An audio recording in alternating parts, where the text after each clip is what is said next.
The methods for fabricating combinatorial libraries are essentially the same techniques used to do normal cloning, such as overlap extension, PCR, sewing, EIPCR, and so forth. But there's a tweak. Often the oligos will contain degenerate bases, or you'll employ mixtures of DNAs.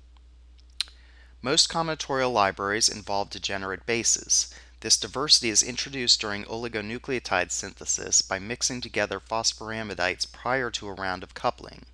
You order this mixture in an oligo by putting the degeneracy codes instead of A, T, C, or G into the sequence.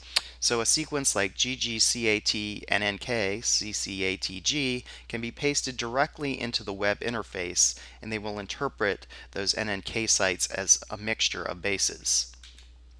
The sequence NNK is very commonly used in combinatorial experiments since it can be used for saturation mutagenesis. It allows you to replace a single codon of a protein that, say, encodes threonine to instead encode all 20 amino acids plus one stop codon.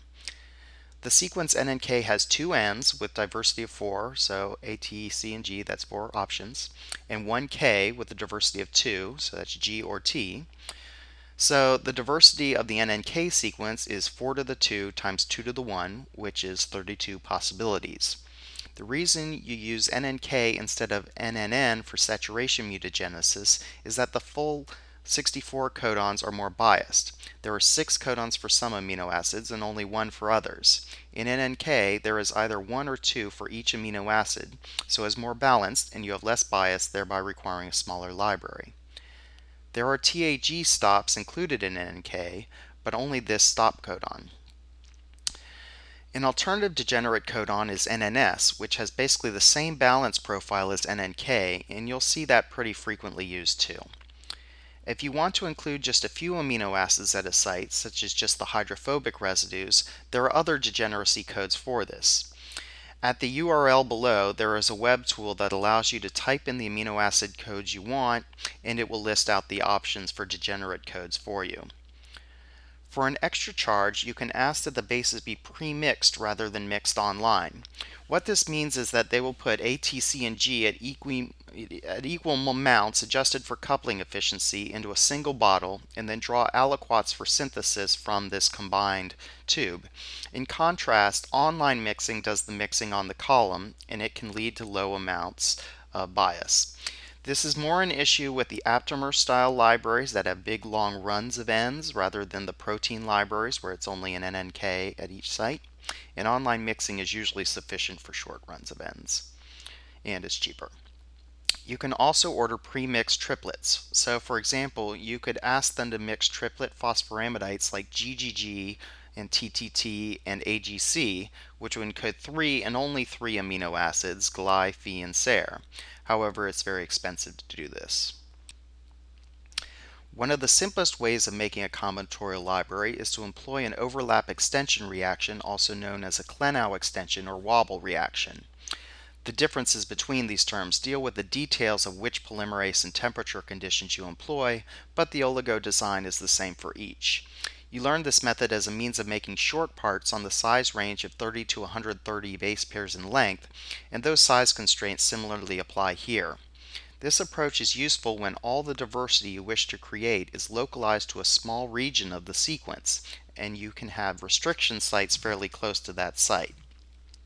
Here we're looking at a library of tRNA coding genes in which the anticodon loop is replaced by 8 random nucleotides. You would order 2 oligos with 5' tails, in this case EcoR1 and PSD1 restriction sites, and then the tRNA sequence. The last 20 base pairs of the oligos need to be complementary to one another so that they can anneal to one another, and then a polymerase will extend the duplex to full length. You'll then digest with EcoR1 and PSD1 and ligate the material into a vector containing the promoters and origins of replication and such. For very short regions, such as those less than 30 base pairs, EIPCR is the method of choice. Here you PCR off a wild-type template, introducing degenerate bases into the PCR oligos. You then digest and ligate to close the circle back into a plasmid. An overlap extension library is the least biased route, but it requires good restriction sites nearby, which is often problematic, particularly when the target sequence is in the middle of the protein. EI-PCR can be done with type 2S restriction sites leading to scarless closure of the circle. It therefore is very useful for NNK saturation mutagenesis since you can iteratively perform EI-PCR at each site. So if there are three distinct zones that need to be saturated, you'd hit one site first, then use that sublibrary as a template to mutate the second site, and then this for the third. For large saturation libraries, this is the most robust option. You can typically expect around 10 to the 6 colonies from an EI-PCR experiment, so you will need to employ additional tricks to get to libraries larger than this. A more traditional but still popular option is to employ sewing. In this context, it is often called other names like cassette mutagenesis, but all the nomenclature in this space is a little ambiguous. The bottom line is you will use PCR to construct a series of short double-stranded fragments that span the length of your gene. Each fragment shares around 20 base pairs of homology to the next such that they can be assembled together by sewing. You design the breakpoints in the strategy to be right next to the sites of saturation and incorporate the NNK sequences into the oligos.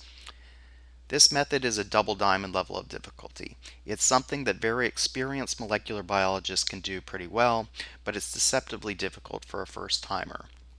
In general, most applications in which you might consider doing sewing can be more easily done by EI-PCR. Though sewing on paper is the faster experiment, it is also more likely to require a lot of tuning of the fragment concentrations and conditions to make the thing assemble properly. So in practice, it usually takes more time than the iterative EI-PCR approach. Alright, let's look at some examples of types of popular libraries. The oldest and still very commonly used library are Aptamer libraries. Here we illustrate a library used to generate guanine binding RNA aptamers. You order a template oligo sequence like this one with around 40 or more ends in a row. On the ends there are constant sequences such that the sequence can be amplified by PCR later. One of these sites is the T7 promoter sequence.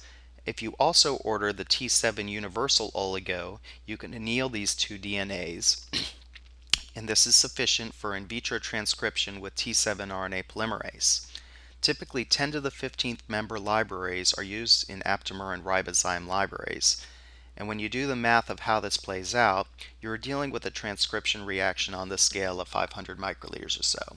So there's something you can do in a normal Eppendorf tube. You can just anneal the oligos, then make the transcript, but it's fairly common to first do an overlap extension step and then use the double-stranded product as template for transcription as a quality control adjustment. You can use overlap extension-derived libraries to encode peptides. Here the authors are encoding 11 X's in a sequence with 2 cysteines sandwiched in between. So each of these X's would be encoded with an NNK code. They'd order 2 oligos containing the NNKs for overlap extension and then subclone this library into an SFI1 site of a cloning vector. The result here is the insertion of the peptide into the loop of a cell surface displayed protein. So these random peptides ultimately get directed to the surface of the bacterium. A very common application is active site saturation. On the left is the crystal structure of Ara-C, the transcription factor that binds arabinose, and I've highlighted the residues within 5 angstroms of the arabinose ligand. At most, you can cover the library of up to around 7 amino acid sites combinatorially rearranged with full NNK saturation. With larger libraries, you will undersample the library and might get an all-dead set of members. This type of library is best achieved by EI-PCR, but it can also be done by sewing as discussed before. These libraries get huge quick, and you will usually see them paired with powerful selections.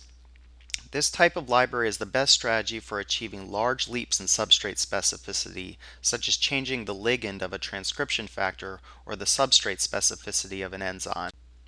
Saturation mutagenesis can also be applied to regulatory elements. A very common trick in synthetic biology is to construct RBS libraries out of a genetic construct. Here we are trying to adjust the ribosome binding site of a gene called invasin, such that the expression of the gene is dependent on the promoters upstream.